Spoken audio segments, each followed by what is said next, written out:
dead cat bounce. Dead cat bounce. You're familiar with that phrase.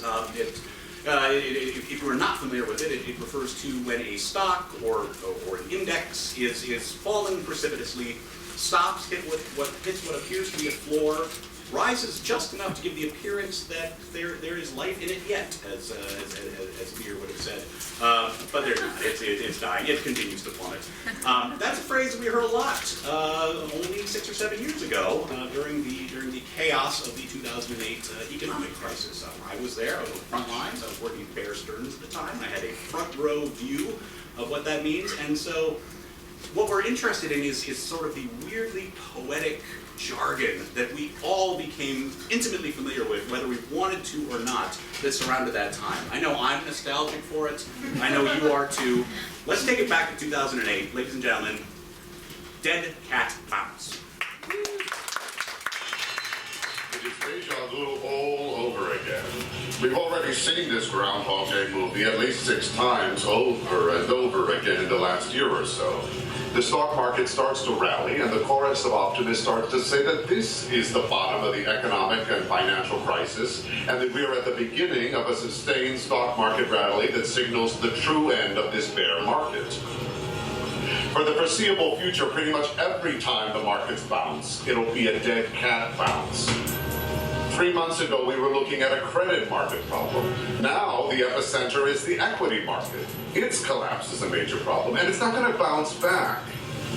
Last month, foreigners sold a record net $148.9 billion of U.S. securities. The New York Federal Reserve's manufacturing index fell to yet another record low. Who is holding credit default swap derivative paper on the U.S. government? How is that unwound? Has there been any real movement on substantive regulations? We live in a centrally planned economy, the long-term ramifications of which we cannot predict. How many times can a dead cat bounce? Does the government have the wisdom to manage such an economy?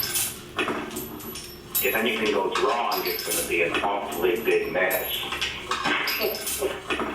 I wasn't presiding idly of it. I was trying to get the regulations adopted. Look, we got them adopted in May. Bottom line is, you're there 2 years. Bottom line is, stock drops 90%. I wasn't presiding idly of it. Bottom line is, stock drops 90%. I was trying to get the regulations adopted. Bottom line is, you're there 2 years. They're known as credit derivatives or credit default swaps. Credit default swaps. Private insurance contracts that paid off if the investment went bad. But you didn't have to actually own the investment to collect on the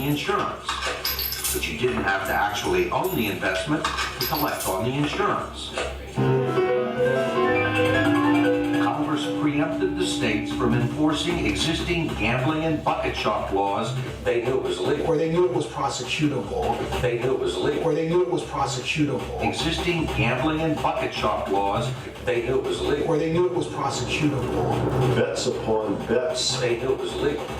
Of the remix of the remix. They knew it was prosecutable. Of the remix of the remix. Existing gambling and bucket shop laws. Of underlying securities. Bottom line is, stock drops 90%. Bottom line is, stock drops 90%. Debts were turned into securities. Bottom line is, to be traded and retraded. Stock drops 90%. Debts were turned into securities. Bottom line is, to be traded and retraded. Bottom line is, A dead cat bounce. A dead cat bounce. Bets upon bets of underlying securities. A dead cat bounce. A dead cat bounce. The remix of underlying securities. A dead cat bounce. A dead cat bounce. That dead cat appearance. So here's the deal. Credible regulation is not something that you impose on the market. It is something that makes markets of all kinds that matter to us possible.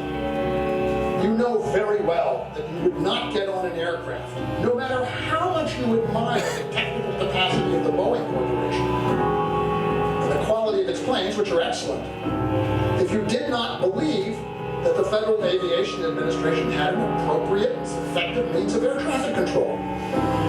Credit default swaps. Credit default swaps. Private insurance contracts that paid off if the investment went bad. Credit default swaps. You didn't have to actually own the investment. Credit default swaps. You didn't have to actually own the investment. They knew it was illegal. Debts were turned into securities or they knew it was prosecutable, to be traded and retraded. The term derivative. The term derivative. Derivative is a financial instrument. The term derivative. The term derivative. Derivative is a financial instrument. Derivatives are. The term derivative. The term derivative. Derivative is a financial instrument. The derivatives are Bets upon bets bets based on the outcome of underlying securities. The term derivative. The term derivative. Derivative is a financial instrument. The derivatives are Of the remix of underlying securities. The term derivative. The term derivative. Derivative is a financial instrument. The derivatives are bets based on the outcome of the game. A dead cat bounce. A dead cat bounce. A dead cat bounce. A dead cat bounce. That dead cat appearance. So here's the deal. A dead cat bounce. A dead cat bounce. Debts were turned into securities to be traded and retraded. A dead cat bounce. A dead cat bounce. Credible regulation makes markets of all kinds. Credible regulation makes markets that matter to us. Credible regulation makes markets of all kinds, makes markets that matter to us, markets that matter to us possible. You know, even a dead cat will bounce if it hits the ground hard enough. Markets that matter to us. If anything goes wrong, it's going to be an awfully big mess.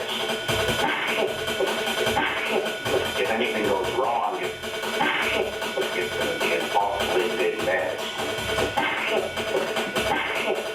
You know, even a dead cat will bounce if it hits the ground hard enough. To leave it on an up note though. To leave it on an up note. To leave it on an up note though. To leave it on an up note. To leave it on an up note though.